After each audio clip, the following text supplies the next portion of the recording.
Significant figures. Definition. Each of the digits of a number that are used to express it to the required degree of accuracy starting from the first non-zero digit. It indicates the margin of error, meaningful figures of digits in a quantity, amount of uncertainty, and it helps to keep track and ensures precision. Significant figure rule number 1. All non-zero digits are significant. For example,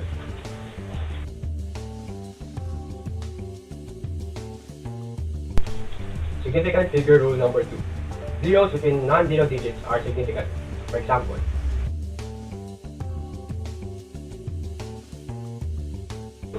significant figure rule number 3. Zeros to the left of the first non-zero digit is not significant. It indicates decimal point placement. For example,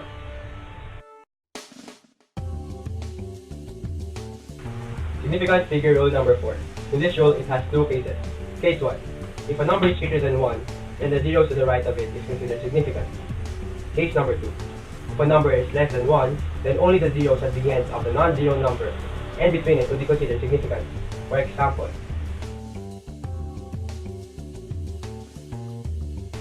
significant figure rule number 5. For numbers that do not contain decimal points, trailing zeros may or may not be significant.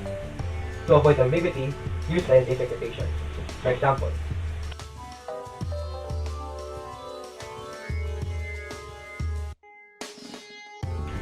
addition and subtraction of significant figures.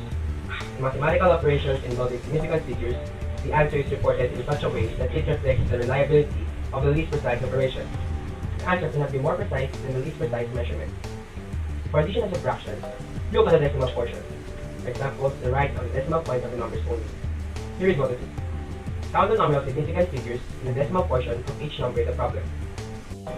The digits to the left of the decimal place are not used to determine the number of decimal places in the final answer. Number 2.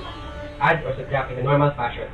The last one, round the answer to the least number of places in the decimal portion of any number in the problem. Warning. The rules for add or subtract are different from multiply and divide. A very common student error is to swap the two sets of rules. Another common error is to use just one rule for both types of operation.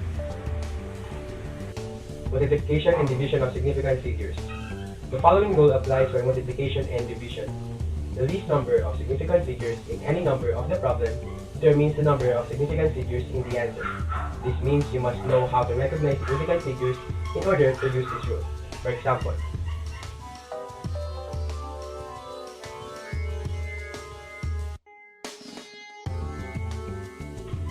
scientific notation. What is scientific notation? Scientific notation is a way of expressing numbers that are too big or too small to be conveniently written in decimal form. It is commonly used by scientists, mathematicians, and engineers because it can simplify certain arithmetic operations. This is an example of scientific notation. Operations in scientific notation. Here are the steps for adding or subtracting two numbers written in scientific notation. Step 1. Rewrite the number with a smaller exponent so that it has the same exponent as the number with a larger exponent by moving the decimal point of its decimal number. Step 2. Add or subtract the decimal numbers. The power of 10 will not change. The last step, convert the result to scientific notation if necessary. Multiplication and division. To multiply two numbers in scientific notation, multiply their coefficients and their exponents. To divide two numbers in scientific notation, divide their coefficients and subtract their exponents. In either case, the answer must be converted to scientific notation. Now moving on to accuracy and precision in measurements of chemistry. So what is accuracy and precision? First, let's define accuracy. Accuracy refers to the closeness of a measured value to a standard or known value. Now let's proceed to the precision. Precision refers to the closeness of two or more measurements to each other. Precision is independent of accuracy. You can be very precise but inaccurate. As described above, you can also be accurate but imprecise. Now we're done about the accuracy and precision. Now let's move on to Dalton's atomic theory. So in Dalton's atomic theory, we have four subparts. First one is all matter is made of atoms.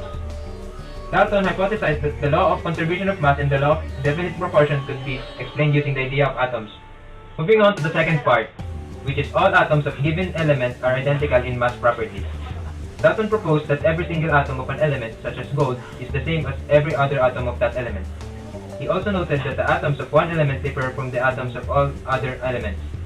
Today, we still know that this to be mostly true. Sodium atom is different from carbon atom. Elements may share some similar boiling points, melting points, and electronegativities. But no two elements have the same exact set of properties.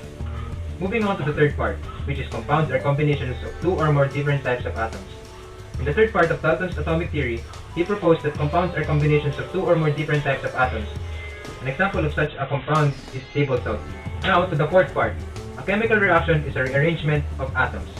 In the fourth part and the final part of Dalton's atomic theory, he suggested that chemical reactions don't destroy or create atoms. They merely rearrange the atoms. Using our salt example again, when sodium combines with chlorine to make salt, both the sodium and chlorine atoms still exist. They simply rearrange to form a new compound.